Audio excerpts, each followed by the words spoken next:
Here's what we wanted to see from CES, but didn't. Las Vegas, the $19,000 high-end floating bathtub from Japanese manufacturer Toto was cool, but a cutting-edge tech gadget? Not really.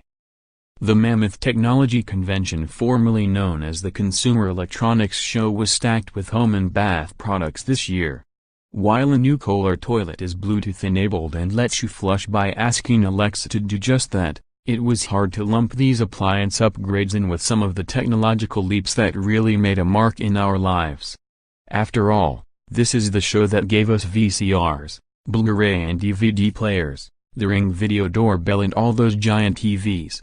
You could still wander the convention halls and find plenty of the tried and true, amazing big screen TVs that look more awesome than even movie theaters, and software. More, CES 2018. The coolest tech you have to see more. What's flying at CES? Drones, airplanes, helicopters and cool gadgets. The one story that overshadowed everything else was the rivalry between Amazon and Google to get their connected speaker technology into as many products as possible, from speakers, stoves, refrigerators and even a shower to respond to your wishes.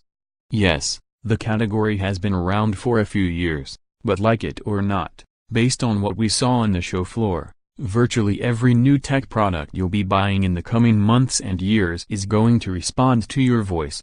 We like the rush to bring voice to products, although the idea of springing $1,200 to ask Alexa to turn on the shower just isn't in our vocabulary. Asking the stove to heat up, if it doesn't add hundreds of dollars to the cost, seems plausible. Beyond the emphasis on appliances, we could have used fewer old products at a show that should be celebrating the new. When the Consumer Technology Association, the organizer of the show, hands the Nissan Car Company an Innovation Award on the eve of the show for the electric Leaf car, you know CES is in real trouble. The Leaf was first introduced in 2011. What we wanted to see at CES 2018. Brand new gadgets that made us say wow. There were robots, but they were still little more than the brains of Alexa and the equivalent of an iPad for smiles. We saw old products with function, new Sony Bluetooth earbuds that actually do what they're supposed to, stay in your ear. But few CES 2018 entrants pushed the envelope. We love DJI's new Osmo Mobile 2, a gimbal Steadicam for your smartphone, to bring cinematic quality to your handheld videos, but it's a 2-year-old product. That said, DJI lowering the price from $300 to $129 caught our attention. And 2 laptops aren't new, but come with a twist. Razer's Project Linda is a concept computer that takes an Android smartphone, slips it into a laptop, and suddenly has a giant screen. And Samsung's Notebook 9 Pen isn't a new concept, but fun. It brings pen computing to those who think the Note 8 phone is too small, in 2-pound body. What else? CES tried to make up for the fact that it didn't have any female speakers giving keynote addresses by emphasizing the women and people who were speaking, even if they didn't have the stage to themselves.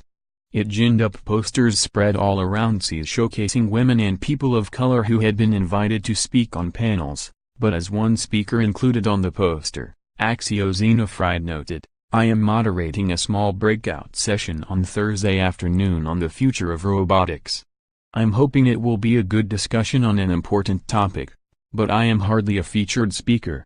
Next year it can do way better." It's a known fact that every January, some 180,000 folks will descend upon the fair city, and overwhelm it for several days at CES time. So when the second CES day gets a midday blackout of nearly 2 hours, and the most popular booths, LG, Sony and Samsung, go dark, there's plenty of blame to go around. The city cited the rainfall the day before for causing the problem. News alert, it's been raining in these parts for years. And it will probably rain again. And again. The number 3 phone manufacturer, after Samsung and Apple, came to CES hoping to get its brand known here, where most folks have never heard of the company.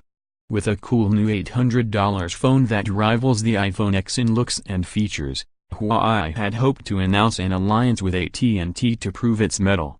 But at the last minute, the deal was scuttled, the latest Chinese company to have its plans thwarted by a U.S. administration that's taken a tougher line on Chinese investment in the U.S. Most of the talk at CES was about new uses for the Google Assistant and Amazon Alexa in voice computing. Apple got in Siri to a few as well, via the Apple HomeKit software. And then there's poor Bixby, the Samsung voice assistant, which had a rocky debut in 2017, hasn't been given up on by the South Korean giant, which seemed to spend a good 50% of its press session this week touting Bixby. Unfortunately, no one outside the Bixby universe cares. Even many Galaxy phones come with the Google Assistant and Bixby. Bixby got left out of the conversation. A smart home sounds like a great idea. So why is it still so complicated? Follow USA Today's Jefferson Graham on Twitter.